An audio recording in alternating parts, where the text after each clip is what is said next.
This is a film about my life at the Dragon Preparatory School in North Oxford between 1950 and 1955, just showing a few images to get a feel of the place. And it's described more fully in the book Becoming a Dragon, which I published a few years ago, and in the longer version which I wrote with Jamie Bruce Lockhart called Dragon Days.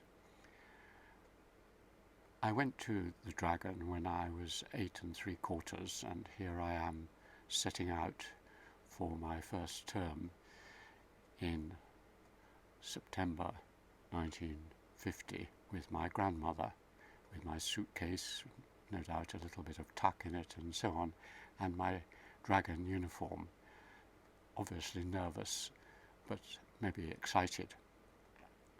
The school I went to was a big school with about 400 pupils, nearly all of them boys, laid out on the Bardwell Road and beside the river in North Oxford.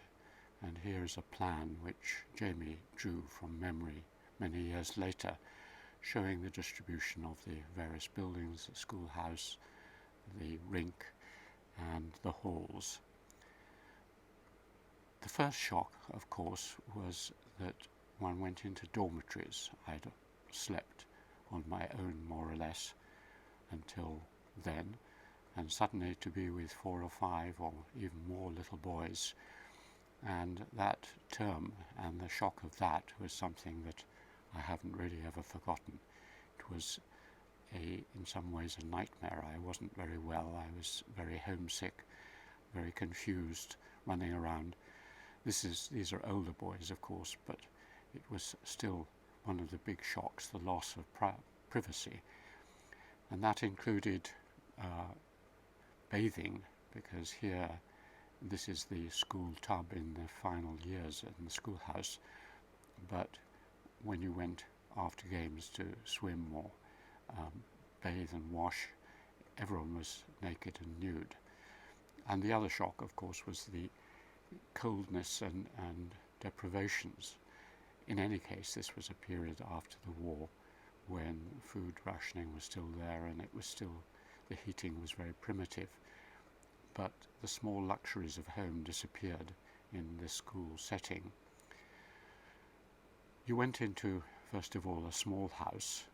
I went into Plumbers, and you stayed there for a year or two, and then you moved to another house and so on. And you ended up in schoolhouse, which is shown here, which was for basically your last year. And by this time things were hugely improved, and I was really enjoying my time at the school. It was a school with usual institutional settings, halls. Here is the new hall, which is where much of the drama and speeches and so on went up on in the upper floor, and I went into a classroom on the ground floor on the right hand side of this to learn a whole lot of new things like Latin and so on I'll be talking about.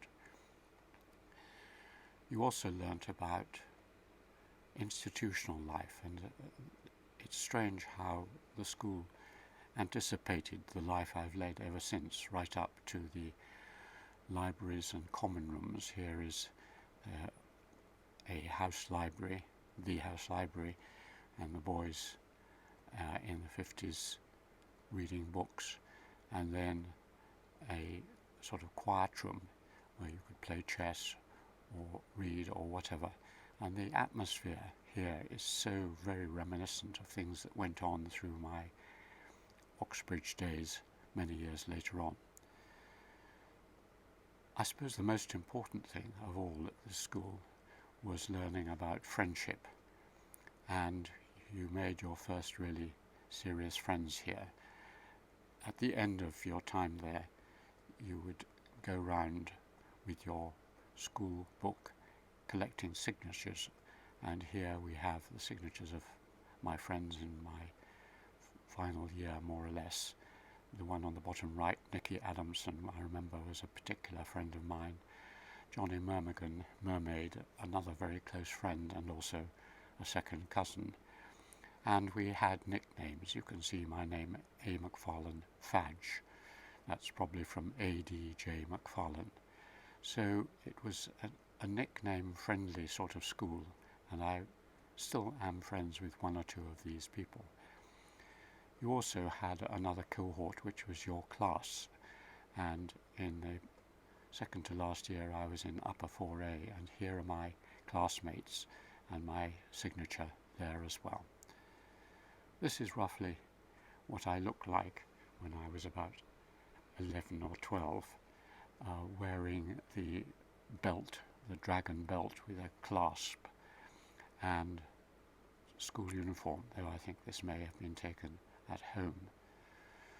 The account is based on contemporary documents. That's what makes it special, and these include, above all, letters both from my mother, who wrote from India every week or so, and my letters home. This is a letter in the beginning of my second term, February 1951, and you see the fairly simple and childlike handwriting, and another one a year later in which I've added a drawing of a plane, still pretty undisciplined, and the aim of the school was obviously to teach us, among many other things, good handwriting. My artwork also left something to be desired. This is a picture in the same letter.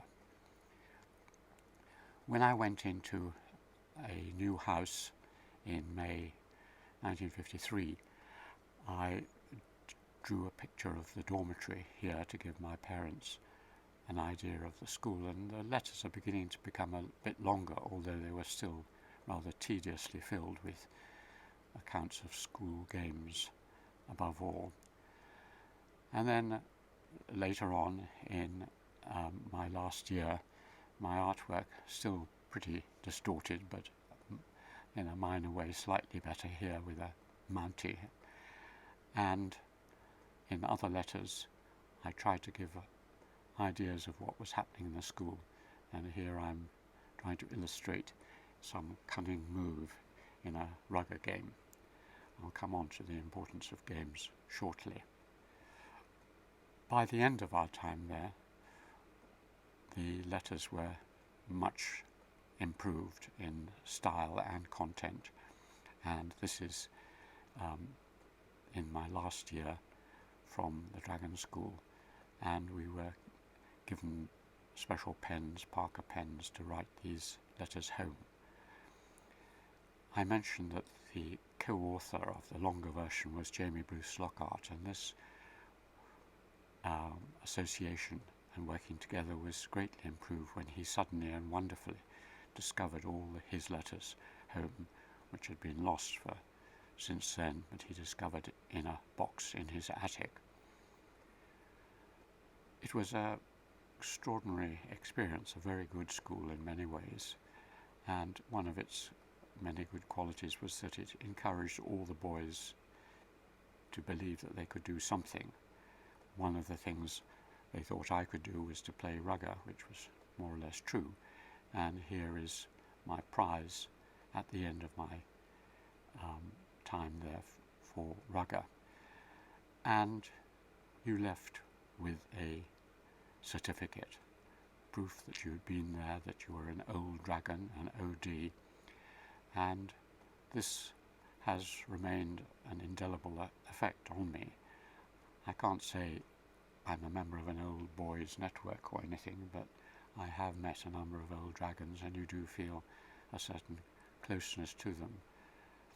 And all of us are assembled in the leaving photograph. I'm down on the bottom second row on the right, and it was with a great sense of loss. I'd gone there miserably at the beginning, first year. Second and third years were okay, and I was beginning to enjoy them. And the fourth and fifth years were really happy, and I was very, very sad to leave and move on to my public school. I'll describe the two other parts of my life, which is the world of play and the world of the mind, later.